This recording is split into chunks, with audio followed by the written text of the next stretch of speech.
नमस्कार. विधी विथ व्योमा ह्या सिरीजमध्ये आपलं खूप खूप स्वागत. ह्या सिरीजच्या माध्यमातून आपण वेगवेगळ्या लॉच्या रिलेटेड टॉपिक्सबद्दल चर्चा करणार आहोत आणि त्या टॉपिक्सबद्दल जनजागृती वाढावी या उद्देशाने व्योमा मॅमशी चर्चा करणार आहोत. व्योमा मॅमचं इंट्रोडक्शन द्यायचं झालंच तर त्या 2008 सालपासून लॉची प्रॅक्टिस करत आहेत. त्यांनी त्यांच्या क्लायंट्सना वेगवेगळ्या फोरम्स आणि कोर्ट्समध्ये रिप्रेझेंट सुद्धा केलं आहे. आजचा आपला विषय आहे डिवोर्स. डिवोर्सबद्दल खूप काही गैरसमज आहेत आणि ते आज दूर करण्याच्या माध्यमातून आपण हा टॉपिक निवडला आहे. व्योमा मॅम, तुमचं आजच्या सिरीजमध्ये खूप खूप स्वागत. Yes, thank you so much Renuka. It was a very nice introduction. Thank you ma'am. So आजचा आपला पहिला प्रश्न मी असाच घेते की आपण सिरीजमध्ये किंवा मूवीजमध्ये पाहतो तसा डिवोर्स खराच आयुष्यात आपल्या होतो का? असा लाऊड आणि असा? ऍक्च्युली सिरियल्स, मूवीज ह्याच्यामध्ये ना थोडंसं मनोरंजन या दृष्टिकोनातून बनवलेले असल्यामुळे त्याच्यामध्ये खूप काही वेगळं पिक्चर रंगवलेलं असतं. Actual real life scenarios are very different and at times those are very challenging also. कारण एका डिवोर्सच्या प्रोसेसमधून जाताना प्रत्येक व्यक्तीला जो मनस्ताप सहन करायला लागतो, म्हणजे वेळेची, पैशाची आणि भावनांची ज्या पद्धतीनं तिथे एक माणसाला जो त्रास होतो, तर ते सगळ्या गोष्टी ह्या फिल्म्समध्ये कव्हर नाही होत. आणि फिल्ममध्ये जे ड्रॅमॅटिक्स असतात तसं काही नसतं. तर real court life scenarios are quite different than the actual experiences. Definitely. असं ऐकण्यात येतं की काही वेळेला डिवोर्स पटकन पूर्ण होतो, काही वेळेला त्याला खूप वेळ लागतो. तर हे असे सिनारिओज का होतात? तर ह्याच्यामध्ये ना मुळात आपल्याला डिवोर्स कोणकोणत्या पद्धतींनी किंवा कोणत्या मार्गांनी घेता येतो हे आपल्याला जाणून घेणं महत्वाचं आहे. तर डिवोर्स 2 पद्धतींनी घेता येतो. एक म्हणजे सामंजस्यानं घेता येतो, ज्याला आमच्या कायद्याच्या भाषेत म्युच्युअल कन्सेंट डिवोर्स असं म्हणतात. आणि दुसरा म्हणजे थोडा वादावादी करून किंवा भांडण करून, ज्याला आमच्या कायद्याच्या भाषेत कंटेस्टेड डिवोर्स असं म्हणतात. मुळात दोन्ही प्रोसिजरमध्ये थोडा वेळ अपेक्षित आहेच, पण जिथे सामंजस्यानं केस फाईल होते तिथे रिलेटिव्हली कमी वेळ लागतो आणि जिथे कंटेस्टेड किंवा भांडाभांडी करून आपल्याला डिवोर्स घेणं अपेक्षित राहतं तिथे मात्र आपण सांगूच शकत नाही की ती केस किती वर्ष चालू शकेल. सो खरंच म्हणजे ती एक वेळखाऊ प्रोसिजर आहेच आहे, निश्चितच आहे. आणि आत्ताच्या आपल्या जगात आपण सिच्युएशनशिप्स, कॅज्युअल फ्लिंग्स हे सगळं इतकं पाहतोय की त्यातनं सपोज एखाद्या कपलनी लग्न करायचं ठरवलं तर ते लगेच डिवोर्सला पण अप्लाय करू शकतात का?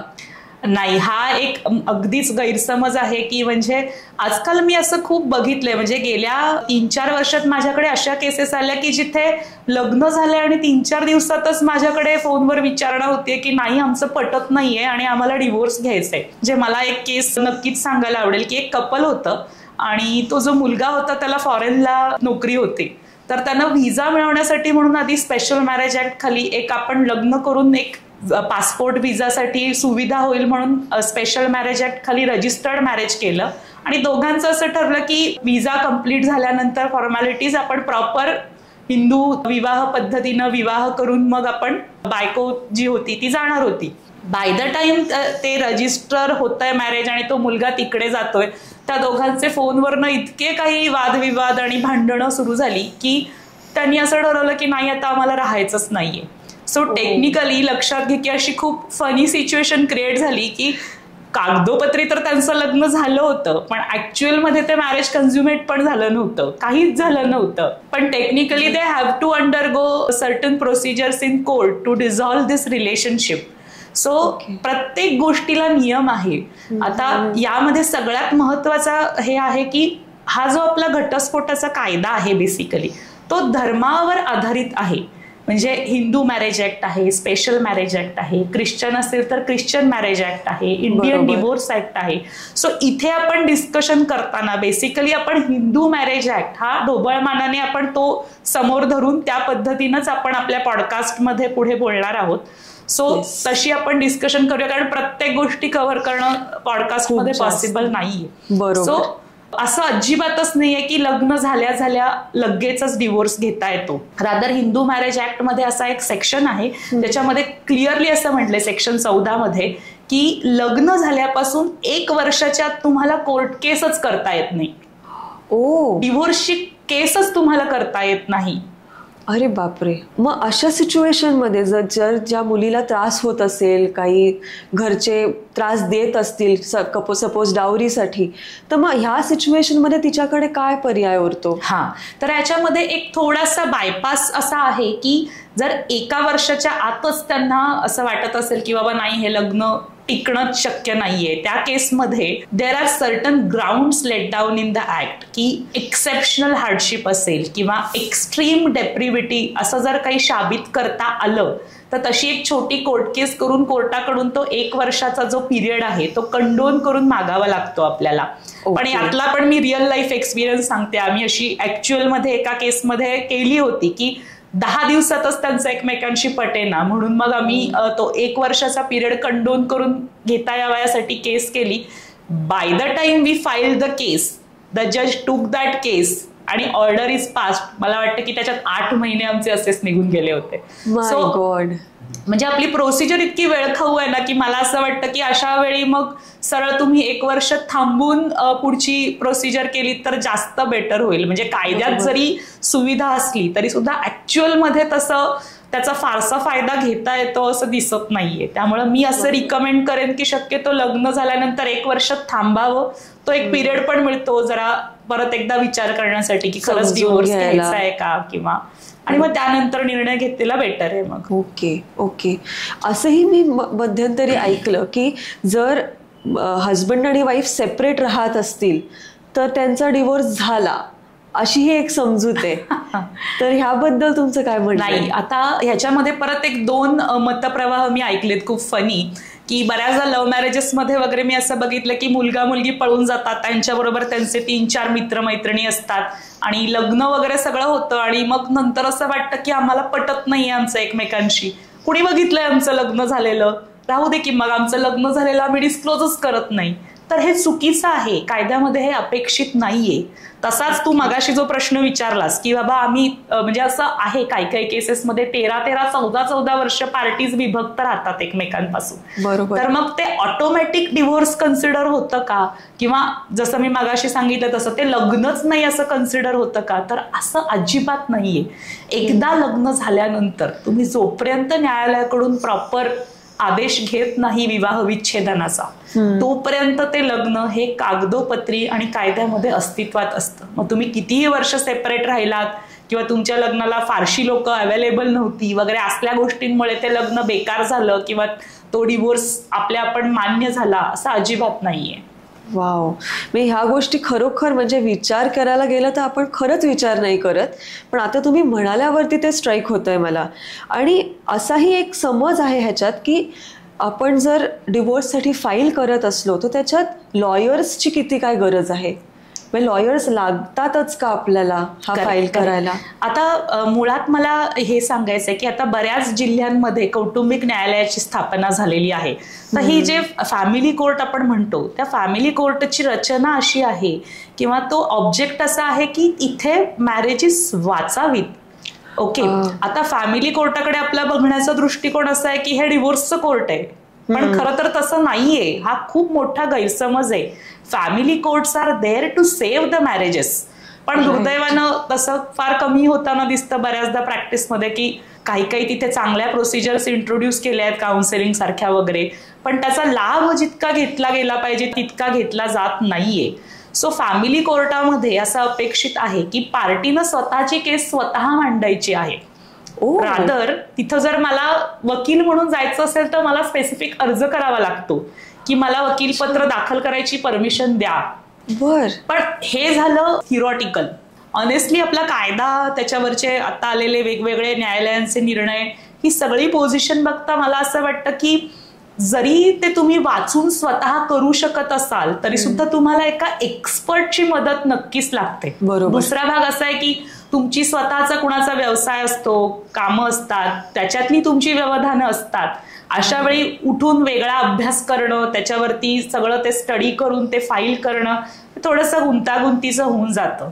बरोबर. त्यामुळे शक्यतो वकिलांची मदत घेऊन केलेलं फार बेटर आहे, किंवा गुगलवरून वगैरे माहिती काढून किंवा ऑनलाईन काहीतरी ड्राफ्ट वाचून केस फाईल करणं, त्याच्यामध्ये बऱ्याच घोडचुका होऊ शकतात. त्यामुळे ते शक्यतो अवॉइड करावं. अगदी बरोबर. सो ह्या केसेसमध्ये तुम्ही म्हणालात की काउन्सिलिंग हा एक भाग असतो ह्या प्रोसेसमध्ये. सो ते काय असतं आणि ते कंपल्सरी असतं का सगळ्या कपल्सना? जेव्हा जेव्हा फॅमिली कोर्टामध्ये केस दाखल होते त्यावेळी काउन्सिलिंगचा हा पार्ट मॅन्डेटरी आहे. तर माझ्याकडे पक्षकार ज्यावेळी लिगल ओपिनियन घ्यायला येतात त्यावेळी म्हणतात की आमचं ऑलरेडी ठरलंय डिवोर्स घ्यायचा, आम्हाला काही आता हे काउन्सिलिंग वगैरे असलं काही नको आहे म्हणून. पण हा खूप मोठा गैरसमज आहे. Counselling is mandatory. तुम्ही कंटेस्टेड केस फाईल करा किंवा म्युच्युअल कन्सेंटनं केस फाईल करा, काउन्सिलिंगला तुम्हाला हजर राहणं हे कायद्याने मॅन्डेटरी आहे. आणि त्या काउन्सिलिंगमध्ये सुद्धा म्हणजे आपण एक पॅसिव्ह दृष्टिकोनातून बघण्यापेक्षा बऱ्याचदा काउन्सिलिंगमधनं आपल्याला कधी कधी असंही होतं की रिकन्सिलिएशन होऊ शकतं का, ह्याचंही काही कधी कधी आन्सर्स मिळतात. पुढील आपली वाटचाल कशी करायची याच्या बाबतीत सुद्धा काउन्सिलर खूप चांगलं मार्गदर्शन करतात. सो मला असं वाटतं की ती जी काउन्सिलिंगची प्रोसिजर आहे ती एक म्हणजे फॉर्मॅलिटी म्हणून न समजता पार्टीजनी त्याच्यामध्ये जाऊन काउन्सिलर्सना सुद्धा कोऑपरेट करणं गरजेचं आहे असं मला वाटतं. अगदी खरंय, कारण शेवटी आपला पर्पज जसं आपण सुरुवातीला म्हणालो की हे रिकन्साईल होणं, ही लग्न वाचणं असं असल्यामुळे हा एक खूपच महत्वाचा भाग आहे. आणि बऱ्याचदा अशाही बायकांचा समज होतो किंवा पुरुषांचा समज होतो की आपल्याला पोलिसात कंप्लेंट करणं हे खूप गरजेचं आहे की ज्याने की आपला डिवोर्स हा अगदी मार्गी लागेल. तर हे कितपत खरं आहे? सो कायद्यानं जसे महिलांना बरेच अधिकार दिलेले आहेत तसं फौजदारी कायद्यात सुद्धा महिलांना अधिकार आहे. जर नवऱ्याकडून किंवा सासरच्या व्यक्तींकडून जर त्या महिलेचा छळ झाला असेल तर ती निश्चित तशी पोलीस कंप्लेंट करू शकते. रादर तिनं केली पाहिजे जर तसा काही अन्याय होत असेल तर. पण उगाच म्हणजे टेम्परामेंटल इनकम्पॅटेबिलिटी असेल, वैचारिक मतभेद असतील तर केवळ समोरच्याला प्रेशराईज करायचंय म्हणून पोलीस कंप्लेंट करणं किंवा मेंटेनन्स मला जास्तीत जास्त अमाऊंटचा घ्यायचा आहे समोरच्याकडून तर मी त्याला कशी त्याची अडवणूक करू शकते, या भावनेतून जर पोलीस कंप्लेंट होत असेल तर ते अगदी चुकीचं आहे. म्हणजे त्या सेक्शनचा हा होणारा दुरुपयोग आहे. सो हा एक कुठेतरी लोकांमध्ये गैरसमज आहे की आम्हाला डिवोर्स घ्यायचा आहे तर आम्हाला पोलीस कंप्लेंट केलीच पाहिजे वगैरे. रादर ही अशी जी पोलीस कंप्लेंट आहे, उद्या जेव्हा केव्हा हे मॅटर सेटल होतं डिवोर्सचं त्यावेळी ती पोलीस कंप्लेंट मागं घ्यायची जी प्रोसिजर आहे ती फारच गुंतागुंतीची आहे. त्यासाठी ऍट टाइम्स हायकोर्टला पण जावं लागतं. सो जिथं खरंच आवश्यकता आहे, जिथं खरंच गरज आहे तिथंच तुम्ही फौजदारी कायद्यामध्ये त्या प्रणालीचा अवलंब करावा असं मी अगदी कळकळीनं सांगेन. मी माझ्या क्लायंट्सना अजिबातच गरज नसेल तर मी अजिबातच असं सजेशन करत नाही की करा जबरदस्ती पोलीस कंप्लेंट. म्हणजे हाच अप्रोचच मुळात चुकीचा आहे असं मला अगदी ठामपणे वाटतं. अगदी खरं. म्हणजे जिथे त्रास होत नसेल असा तर उगाच कशाला कंप्लेंट करावी. पण हे जाणून घ्यायला वेळ लागतो किंवा माहिती व्यवस्थित मिळवण्याकरता वेळ लागतो. जी अजूनपर्यंत अशी खूप आहे असं वाटत नाही. सो असाही एक मी गैरसमज ऐकला आहे की नवरा बायकोनी एकत्र राहून डिवोर्स फाईल करणं हे योग्य नाहीये, त्यांनी सेपरेट राहूनच डिवोर्स फाईल करायला हवं. बरेचदा हे शक्य असू शकतं, बरेचदा हे शक्यही नसू शकतं. तर ह्यामध्ये खरं काय आहे? रेणुका, काय आहे माहितीये का की जेव्हा डिवोर्स हा विषय येतो ना त्यावेळी मुळातच मनभेद झालेले असतात. बरोबर. त्यामुळं एका घरात राहून डिव्होर्स केस करणं हे कदाचित म्युच्युअल कन्सेंटच्या केसमध्ये थोडंफार पॉसिबल आहे. पण जिथे तुम्हाला कंटेस्टेड केस करायचे की बाबा समोरच्यावर काहीतरी आरोप करायचे की बाबा याचं वागणं जे आहे ती क्रूरता आहे किंवा याचा हा व्यक्ती जो आहे त्याला मेंटल डिसऑर्डर आहे, मी ह्याच्याबरोबर राहू शकत नाही, मला डिव्होर्स हवाय, ह्या केसमध्ये एकाच छताखाली राहून केस करणं हे दोघांच्याही दृष्टीनं खूपच कटकटीचं होऊन जातं. कारण ज्या पद्धतीनं ते पिटिशन मध्ये लिहिलं जातं ते समोरच्या व्यक्तीला मिळाल्यानंतर मग घरातली शांती, शेवटी कसं आहे की डे टू डे लाईफ तरी तुम्हाला जगलं पाहिजे. सो असं काही नाही की एका घरात राहून म्हणजे करणंच practically it is not possible to go for a divorce case by living in under the same roof. अगदी बरोबर आहे. आणि तसंच गावात जी लोक राहतात त्यांना जर असं वाटलं की आपण जर पंचासमोर किंवा पंचायतीसमोर येऊन डिवोर्स घेतला तर तो कायद्यात व्हॅलिड धरतो का? अजिबातच नाही. घटस्फोट हा फक्त न्यायालयच देऊ शकतं. कुठलेही पंचायत समिती किंवा आजकाल बऱ्याचशा जातीवरती पण आधारित अशा काही काही असतात इन्स्टिट्यूट्स वगैरे, जिथे लोक एकत्र येऊन, समाजातली ज्येष्ठ मंडळी एकत्र येऊन स्वतःच ठरवतात की कशी सेटलमेंट झाली पाहिजे वगैरे, आणि बऱ्याचदा कोर्स पण करतात त्या मुलाला की तू एवढे पैसे या मुलीला दिलेच पाहिजेस, किंवा त्या मुलीला काहीतरी टर्म्स डिसाईड करून देतात. पण हे सगळं अगदी 100% इल्लीगल आहे. अशी कुठल्याही पंचायत समितीला, कुठल्याही न्यायालय सोडून इतर कोणत्याही ऑर्गनायझेशनला, कुठल्याही गोष्टीला असा अधिकार नाही आहे की जे विवाह विच्छेदन करू शकतं. फक्त न्यायालयच तुमचा लग्न मोडायचे अधिकार पूर्णपणे हे न्यायालयाकडेच आहेत. वा वा, खूपच महत्वाचा पॉइंट आहे ऍक्च्युली. सॉरी टू इंटरप्ट, पण बऱ्याचदा लोक नोटराइज्ड अग्रीमेंट वरती वगैरे पण डिवोर्स करून ठेवतात. हा पण एक अगदीच हे की बाबा अग्रीमेंट करून जर डिवोर्स घेता येत असता तर मग न्यायालय कशाला असती ना मग तिथे. असं अग्रीमेंट करून डिवोर्स करणं वगैरे हे खूप चुकीचं आहे. आणि कायद्याच्या दृष्टीनं ते लग्न अस्तित्वात आहे, ते लग्न मोडलेलं नाहीये. तुम्हाला जरी वाटलं की तुम्ही नोटराइज्ड अग्रीमेंट केलं, आता संपलं, आता आम्हाला काही न्यायालयात जायची गरज नाही, तर हा अतिशय चुकीचा समज आहे असं सांगेन. केवढ्या तरी गोष्टी आहेत, बारकावे आहेत ह्या लॉचे ऍक्च्युली. आणि आता असं जर कोणीतरी घेतला डिवोर्स पंचासमोर किंवा काही, आणि त्यात तो खरा झालेलाच नाहीये, किंवा आता त्यांनी पेटिशन फाईल केलं डिवोर्सचं पण ते पूर्ण नाही झालं, तर ह्या दरम्यान ते दुसरं लग्न करू शकतात? नाही नाही नाही नाही. त्याच्यामध्ये आता आपण हिंदू मॅरेज ऍक्टच्या अनुषंगानेच बोलायचं तर सेक्शन 15 खाली असं स्पेसिफिक म्हटलेलं आहे की फक्त डिवोर्सचा आदेश झाल्यानंतरच नाही, तर त्याचा जो अपिलाचा कालावधी आहे तोही उलटून जायला पाहिजे, किंवा जर अशी अपील फाईल झाली असेल तर ती अपील डिसमिस झाली असली पाहिजे. त्यानंतरच तो जो आदेश आहे तो अंतिम समजला जातो आणि त्यानंतर तुम्ही रिमॅरेज करायला मोकळे आहात म्हणून. सो लोकांना असं वाटतं की चला आता मी डिवोर्सची केस फाईल केली, आता मी लग्न करायला मोकळा, तर असं अजिबात नाहीये. फक्त केस फाईल झाली, ती केस डिसमिस पण होऊ शकते, काही होऊ शकतं. सो अशा केसमध्ये दुसरा प्रॉब्लेम काय होतो, जे सबसिक्वेंट मॅरेज आहे ना ते इलिगल कन्सिडर होतं. लोकांना या गोष्टीचा अवेअरनेसच नाही की तुम्ही पहिली गोष्ट जी काही मोडायला जाते ती पूर्णपणे तुम्ही संपवा, त्याला पूर्णपणे कायद्याच्या दृष्टीने पूर्णविराम द्या आणि मग तुम्ही दुसऱ्या लग्नाचा विचार करा. या सगळ्या गडबडीमध्ये पुढे होणाऱ्या संततीच्या वैधतेविषयी पण प्रश्न उठू शकतो. अगदी. सो आपल्याला त्यावेळी जी घाई असते की बाबा आता झाली डिवोर्स केस फाईल, आता आपल्याला रान मोकळं, आता आपण तो काय होणारच आहे डिवोर्स, असं अजिबात नाहीये. प्रॉपर तुम्ही ऑर्डर येईपर्यंत वाट बघा, अपिलाचा पिरियड संपल्यानंतर there is a way to get married. बरोबर. तुम्ही आता इतके वर्ष प्रॅक्टिस करत आहात मॅम, तर तुम्हाला काय वाटतं की पूर्वीच्या काळात आणि आत्ताच्या काळात डिवोर्सच्या बद्दलची मानसिकतेमध्ये काय बदल आलेला आहे लोकांच्यात? ओके, मला असं वाटतं की एक 15 ते 20 वर्षांपूर्वी ना डिवोर्स घेणं म्हणजे असं ना एक असं हे समजलं जायचं, काहीतरी गुन्हा समजला जायचा. म्हणजे असं लोक लपवायची अशी की बाबा कसं काय असं आपण सांगायचं आमच्या घरात डिवोर्स केस चालू आहे वगैरे. सो तो एक जे पूर्वी फारच या गोष्टीकडे अगदी पाप म्हणून बघितलं वगैरे जायचं ना, तर आता तो ट्रेंड थोडासा बदलतोय. आता मी असंही बघतेय की पेरेंट्स कोऑपरेटिव्ह आहेत, की बाबा पूर्वीच्या काळी घरातलेच बऱ्याचदा सांगायचे की जमवून घ्या, कशाला तुम्ही हे करताय, किंवा अमुक जन्मांचं नातं वगैरे, अशा गोष्टींवरती कधी नातं टिकू शकत नाही. सो आता कुठेतरी तो एक लिबरल व्ह्यू यायला लागलेला आहे.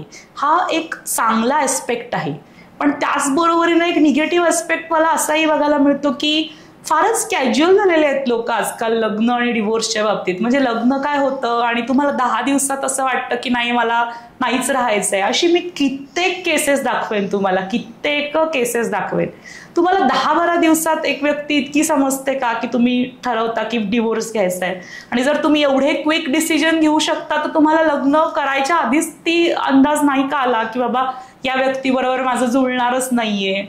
बरोबर. मला एक फनी इन्सिडन्स आठवतो. Actually it's not funny, it's regrettable. एकदा मी कोर्टात अशीच एका कामासाठी गेले होते, त्यावेळी एक कपल आलं होतं आणि खूप यंग दिसत होतं ते कपल. तर त्या न्यायाधीशांनी त्यांना विचारलं की डिवोर्स घ्यायचं कन्फर्म आहे का दोघांचं, तर ते दोघंही हो म्हणाले. मग त्यांना काय वाटलं न्यायाधीशांना, त्यांनी विचारलं की तुमच्या आई वडिलांना माहिती आहे का दोघांच्या तुमचं लग्न झालंय ते, तर त्या दोघांनी चक्क नाही म्हणून सांगितलं. सो आता हा असा ट्रेंड होत चाललाय की आई वडिलांना माहितही नाहीये की आपल्या मुलांचं लग्न झालंय आपली मुलं आज कोर्टात डिव्होर्स घ्यायला आलेली आहेत. सो बापरे. म्हणजे आणि आजकाल तर अगदी नवीन फॅशन मी अशी बघितली की जसं प्री वेडिंग फोटोशूट होतं तसं आता डिव्होर्सचं फोटोशूट, त्याचं सेलिब्रेशन. म्हणजे मी असेही क्लायंट्स बघितलेत की जे डिव्होर्सचे म्हणजे जशी मॅरेज अॅनिव्हर्सरी असते तसे डिव्होर्सचे हे पण साजरे करतात दर वर्षाला. म्हणजे आय डोंट नो की where our society is heading towards it. I don't know की याच्याविषयी काय भाष्य करावं. पण मला असं वाटतं की एकंदरीत या सगळ्या गोष्टींकडे आपण फारच 2 मिनिट्स किंवा इन्स्टंट या दृष्टिकोनातून बघतो, तितकंही ते चांगलं नाहीये. जसा इन्क्लुझिव्हनेस जो अपेक्षित आहे तो जसा आलेला आहे, तसंच ते जे अगदी क्विक डिसिजन घेण्याची जी हे आहे ना, ती कुठेतरी त्याला आळा बसला पाहिजे असं मला अगदी मनापासून वाटतं. खूपच खरं बोललात मॅम. म्हणजे आता वेगळंच काहीतरी दिशेने आपण चाललो आहोत असं वाटतंय तरी. आणि अजून माझ्याकडे तुमच्यासाठी खूप प्रश्न आहेत, पण आपण ते पार्ट 2 मध्ये घेऊयात, जिथे आपण डिवोर्स आणि त्याचे टाईप्स ऑफ डिवोर्समध्ये थोडे आणखीन बारकावे बघू. आजचा एपिसोड तुम्हाला आवडला असेल तर नक्कीच लाईक, शेअर आणि सबस्क्राईब करा आणि बघत रहा विधी विथ व्योमा. थँक्यू.